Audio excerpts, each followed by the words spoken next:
So before, at the pinnacle of paid traffic being your real needle mover, what was like your rough cost per lead, cost per sale, and then like the LTV and CPA based off of that?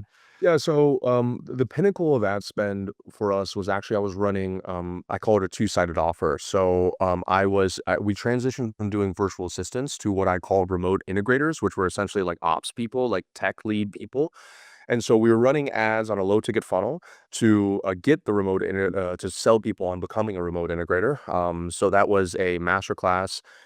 It was $35. We were liquidating on average about point 0.6 cents or whatever, 6 cents or 0.6x ROAS, same day ROAS on a low ticket funnel.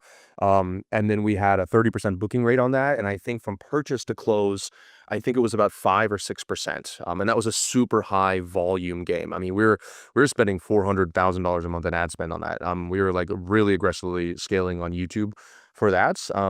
And then on the other side was the B2B. So this was like, hey, come work with us. And instead of placing DAs, we'll place these tech people that can do a lot of this setup for this tech stuff that you need in the first place. And so for that, it was a way higher cost per acquisition. Let's say on the first one, I'm selling something for $6,800. My cost per acquisition was probably $2,400, $2,500. So, you're a little bit less than 3x, but I'm pumping numbers, and that doesn't include the 0.6x ROAS that I'm getting back same day.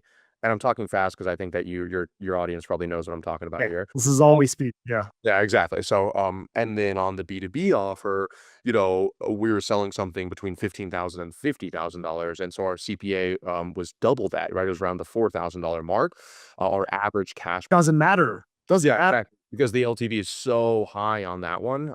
And then the other really great part of that was when I first so in September of 2021, I think, we were printing money on the B2B offer on Facebook ads. It was like $35 booked calls. I mean, it was like hilarious. And I got the hammer ban from Facebook.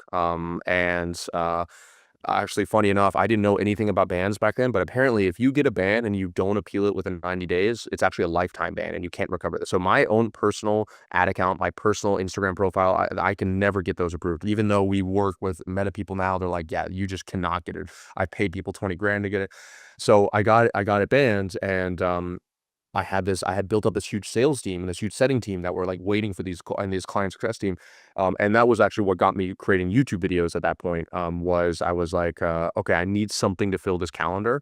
And people were talking about YouTube at the time. And so I started making YouTube videos. And then truthfully, that was when I really was like, wow, if I can get a 15K sale with no cost per acquisition, like that is literally amazing. Like that just felt like, I don't know, it just feels when you have no paid ads, even though I love paid ads so much, it just was like, wow, this is so much less stressful than paid advertising. Now, ultimately, organic's not as, let's say, scalable as paid ads is. Like you can't just increase the budget on it. So then I started going back and forth with like I would create all these shadow ad accounts. Those would run for a little bit. They get banned. Another shadow ad account run a ban. And the problem is I'm losing my pixel every single time. So it's just like I'm restarting the pixel over and over and over again. And ultimately, was finally able to get a Meta partner, and now I've had an ad account for 2 years, and I haven't had it shut down or even had an ad disapproved. If you want my help installing any of these systems in your business done for you, be sure to book a call with my team down below.